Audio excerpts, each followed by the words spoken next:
Hey, if you are a UI UX designer and wondering how the hell do I start freelancing? So I am here to help you with some real tips. I will simply share 9 tips to start freelancing like a pro. So tip number 1, build a portfolio that speaks your language. Look, nobody cares about every little 100 things you have done. Pick only 3 to 5 projects that really show your skills, even if they're personal or could be fake projects also. So your portfolio is your best sales pitch. Make it so simple that even your grandma can understand it very easily. Step 2, how to get your first client. Getting your first client feels hard because many people want work to like yours. But don't stress. Here is how you can stand out and find your first paying client. First, use freelance websites, but be smart. Sites like Upwork, Fiverr, or freelancers have many jobs, but the people who want freelancing work, they are also in the huge number. So the tip is here, don't just send the same message to every client. Read the job description carefully, then write a short personal message that shows you understand their problem. You can also take the help of ChatGPT to write the personal message as per their requirement. Second, use social media to find clients like LinkedIn, like Facebook groups. So in LinkedIn, post your daily work regularly. Share stories about the problems you solved. Send personal, friendly messages to the people or companies who might need design help. You can also join the groups with the startup in the Facebook groups. You can connect with the small business owners, other freelancers, startups, etc. And look for the post asking for design help or politely ask if anyone needs a designer. Don't just sell, be polite and helpful. Third is reach out to the people you know. Tell your friends, old classmates, family, even neighbors that you are a freelancer of UI UX designing.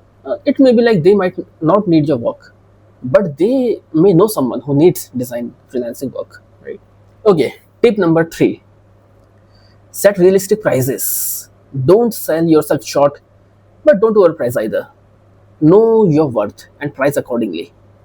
So when I had started, I was struggling with the pricing. I charged too little because I was scared to lose the clients, but it was my big mistake.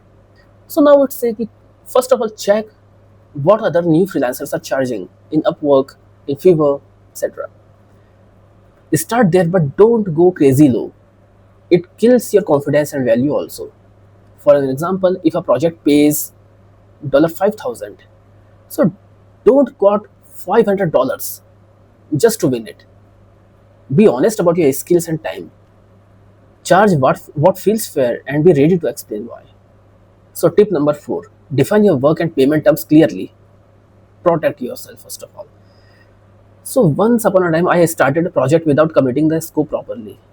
So, client kept asking me for more changes and I was stuck working for free. So, the lesson was learned. Before starting, write down what you will deliver, when, and how much it cost.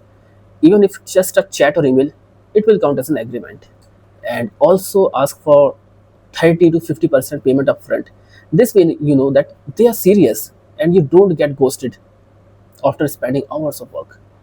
Tip number 5, keep clients updated. Communication is everything. So I always send quick updates like, hey, I'm working on the homepage design now, and I will share the first draft by today evening or maybe tomorrow morning, whatever. So it keeps client relaxed and build trust. If you hit a problem or need clarification, just ask clearly. Don't wait until the last minute. Clients love clear and friendly communications. It makes them feel involved and they're more likely to come back or recommend you. Step 6, organize your work. Don't let deadlines eat you. At first, when I started with the freelancing, I forgot deadlines and nearly lost the client. So now I use Trello, Google Calendar. I list every project task and their deadlines. Every morning I check what's due in my plan and what is more important stuff today I have to pick. So it's a small habit that saves you from the big stress. Tip number 7, Manage revisions smartly. Set boundaries. Client will ask for the changes. It's very normal. But endless changes? Hell no. I tell clients upfront. 2 rounds of revisions are free. After that, extra work costs more. This saves your time and headache. You get a value for your time. Tip number 8. Invoice like a boss. Don't be shy to ask for your money. So once you finish your work or even before you start, send an invoice right away to the client. Don't wait for it. So here is a smart rule. Ask for 50% of the payment upfront before starting the work and the remaining 50% after you deliver the final designs. So this protects you from the clients who might disappear without paying. If a client says no or refuses to pay upfront, it may be a red flag. So be careful before starting your work with them. It's simple. No payment means no work.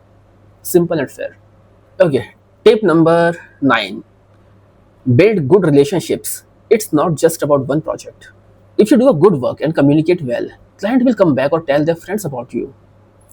So I always ask at the end of the project, do you need help with anything else? Or do you know anyone who might need design help?